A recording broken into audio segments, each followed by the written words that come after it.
Hello and welcome back to another episode of Minecraft 101. It's been a little while, and to address the elephant in the room, things are different. I've gone ahead and updated to Minecraft 1.18. One of the reasons that I really didn't put out a lot of videos for the past couple months, other than just personal life being crazy, is because I was really waiting for the Minecraft 1.18 update to hit. I was really getting kind of bored with all of the 1.17 stuff, and I was just looking for something different. So I moved over to my Twitch channel, played a lot of snapshot stuff, and just in general was enjoying the new mechanics, or not new mechanics, the new terrain generation. And I decided to wait until it hit officially before I would put out another Minecraft 101 episode. So I've gone ahead and restarted the world. I was debating whether I should, continue the old world and just fly off and do new terrain generation, or if I should go ahead and just do a full new world. And then I decided to do a full world because no matter what, I would be going far away from my base. It would be practically starting from scratch. And this way, it's a little more challenging again, because you got all the beginning stuff. So what I did was I found a village relatively close to 0, 0. We're only at 280, negative 180. And this village is actually embedded in the side of I think it's a Jagged cliffs biome. There's a Meadow Biome over there. So we can see a lot of the new terrain. Let me actually run over to the meadow. So it was a lot of fun exploring this new world. I'm still trying to find things. I still haven't found an ocean, which is very interesting. I've did quite a bit of playing over on my Twitch channel of the snapshots, and I was finding lots of oceans there and very little of the new terrain. But it seems like this world is the exact opposite. So that's awesome. As you can see, this is the new Meadow Biome. So we're relatively high up in the world. We're 129 blocks up. And we've got all these flowers. It's essentially like a plains biome, but high up in the elevation. One of the interesting things I noticed was how blue the water is in the Meadows biome. But you can see that we're actually really close to a dripstone cave. A lot of the caves in this area are dripstone, which means we're going to have a really easy time finding copper, and we can actually make a drowned farm. So that will be one of the goals at some point, although I haven't really decided if I want to stay in this area for long term. I've done quite a bit of playing. I've done quite a few hours on here. Some of the stuff that I decided to do off camera is stuff that I've already done in this series. So for instance, I've made a villager breeder. It's really no different from the villager breeder that I did in the original, or not the original, but in the last Minecraft 101 world. And I even have put out a redstone tutorial on how to make this villager breeder. So I'm not really going to bother showcasing it. One of the other things I did was I was running really low on food. You can see I'm down to my last 4 bread. So I decided that I needed to make a good food farm. And I really wasn't sure what I should do until I popped through into the nether. So let's head in there. Right outside the nether portal, that was the villager breeder. So the nether that we generated in is actually kind of interesting. So we're right next to a crimson forest, which is going to be great for getting ender pearls. We have this nether wastes biome, and then just up here we have a crimson forest. So I went ahead and broke through the bedrock ceiling, and I'll show you guys how to do that in a little bit, and built a Hoglin Farm. So I'm really excited about this nether because of the proximity between the nether wastes and the crimson forest. So that means that I can have a Hogland farm running at the same time that I have a zombified piglin farm running. So I can eventually build a nice gold farm, have a nice pork chop farm, maybe even get a bartering operation going on, and just get a lot of use out of the nether. So I broke through the bedrock up here and made this little, what is it, this creeping vines or twisting vines. I made this twisting vine elevator just because I thought it was more interesting than a regular ladder, kind of built into the nether vibes. But if we look carefully, there we can see coming out of the fog, you might not be able to see it for a little bit, we have the Hogland Farm. Just for aesthetic reasons, I decided to make it out of the warped wood, because the mechanic that we're using to funnel the hoglins is the fact that they're afraid of the warped fungus. So I figure since we're farming them, might as well. And I was an idiot and broke the last piece of twisting vine, and I haven't come up here to replace it yet. I have to use a boat to get out. So it's just a really, really small operation here, but this was, I want to say like 15 minutes of AFKing. I don't remember how long, but it was a really, really short time to get this much pork. So I'm going to go ahead and hop into spectator and show off the farm.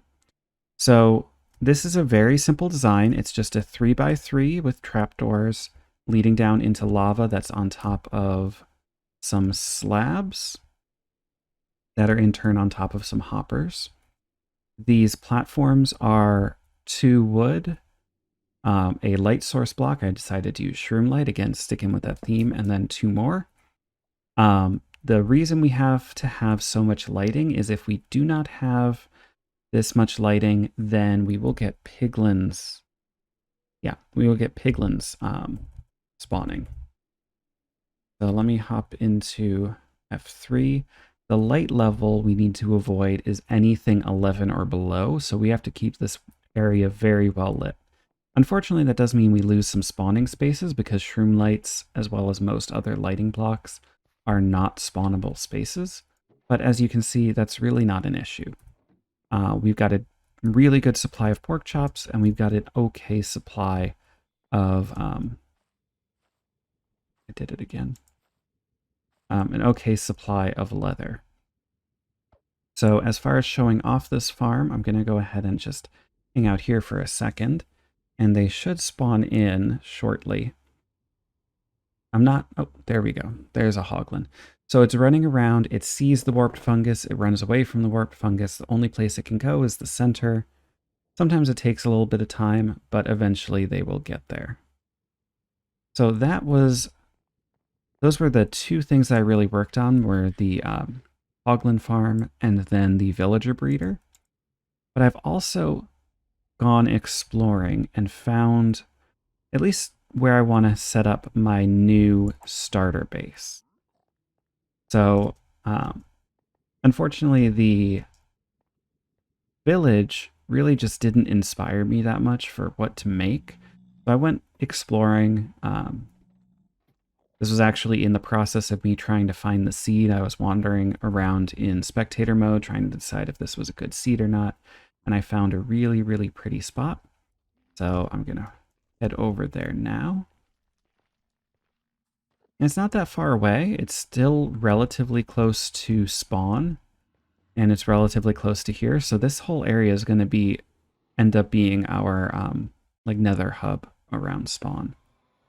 So this is the spot I've decided to settle in. Grab my bed. Almost nighttime, but I'm going to run up here so you can get a decent vantage.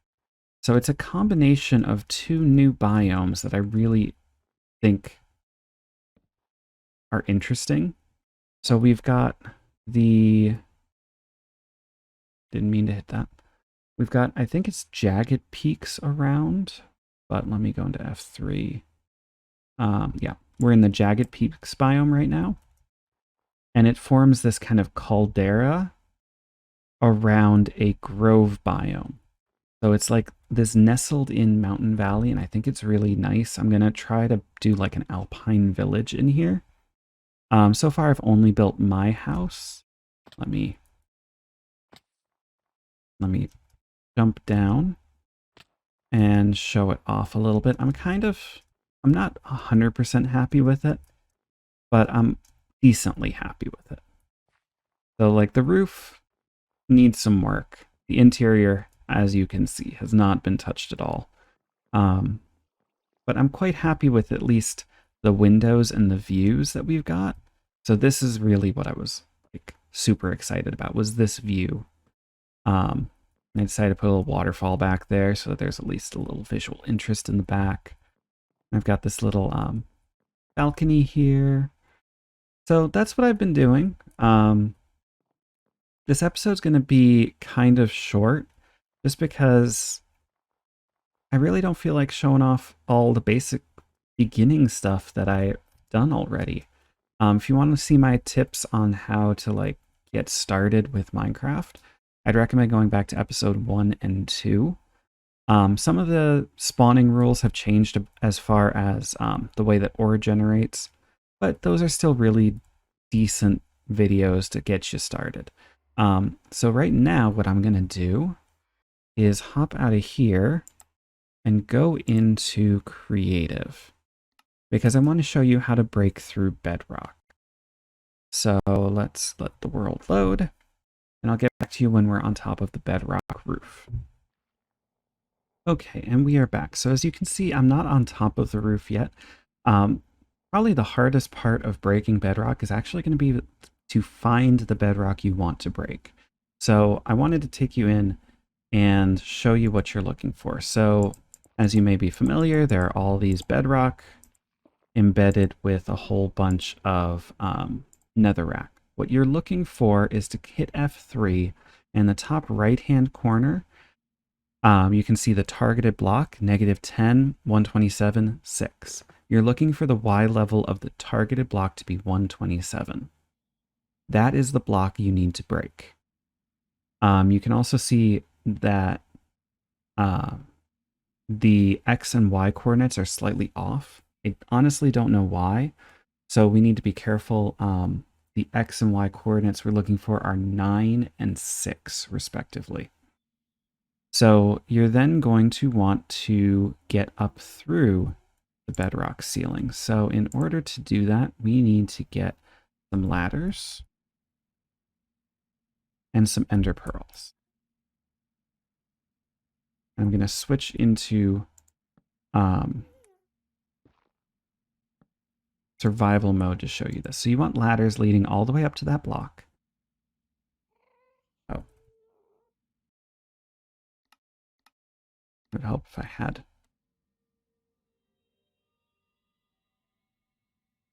There we go. So you're going to want to climb the ladders and aim right at the corner. This is essentially you're aiming at the hitbox of the ladder. And you throw your ender pearl and that glitches you through the block. All you have to do is jump and you're good. So then you need to find that spot. And I'm going to go back into creative. And get all the materials that we're going to need. So we need obsidian. We need TNT. A piston. A trapdoor. It needs to be a wood trapdoor, not an iron trapdoor. A lever. And then I believe that's it, except for a solid block. And I'm just going to use netherrack here. So we're looking for 9,6, which is this block right here. And on that block, you're going to want to place a piston facing up. Next to that block, you want to put an obsidian.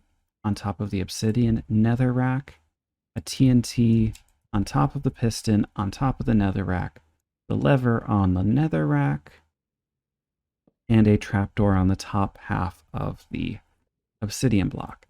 Now, you're going to want to make sure you bring a lot of materials. Pretty much all of the materials here are going to get destroyed except for that obsidian. And if you're not careful, you'll end up stuck. Excuse me. If you're not careful, you'll end up stuck on the ceiling. So I'd recommend putting a chest down here with all of your spare items. Now, as far as what you're going to do, you need to have another piston. So you're going to need 2 pistons total. And what you're going to do is get underneath the trapdoor. So walk up to it, open it up. You're then going to close the trapdoor.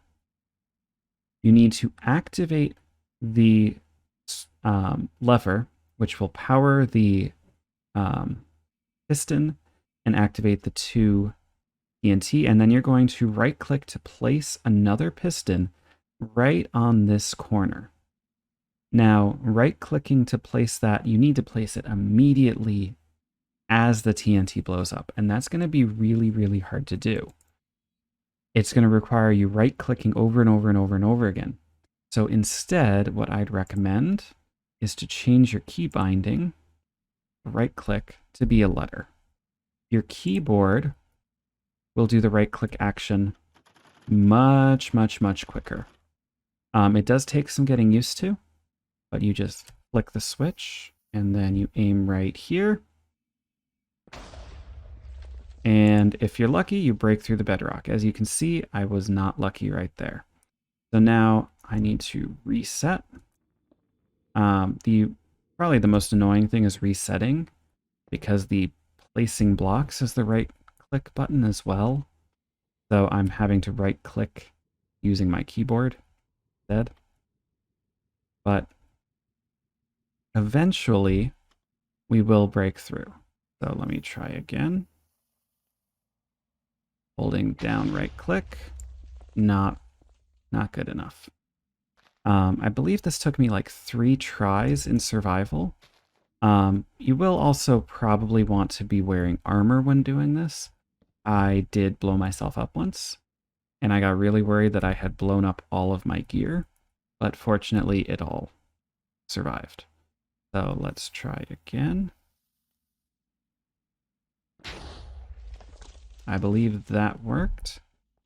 So we break this out, and there is our hole. If you accidentally picked the wrong spot, then you're going to have to break out more bedrock, because if, let's say, you had busted out this piece of bedrock, now you have no way of building that setup with a piston there. So you would actually have to break out this piece of bedrock as well, and then you could, nope, you'd have to do this one and this one as well.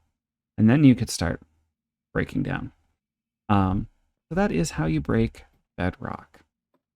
But I think that's going to do it for us with this episode. Like I said, I was aiming for it to be a little shorter. We'll see in editing if it actually ends up being shorter than usual. But thanks for watching. As usual, like, comment, share, and subscribe. There are a couple links down in the description. We've got the link for the Discord server. So if you want to join the server and play along and participate, you can always join the Discord server. Happy to welcome anyone to the server. There's also a link for my Twitch channel, so twitch.tv/ArcturPlays. I usually play Saturdays and Sundays. And there's also a link to my Patreon, which directly supports the Minecraft servers that I'm hosting. So if you feel like clicking one of those, it'd be greatly appreciated. Other than that, I'll see you in the next one. Adios.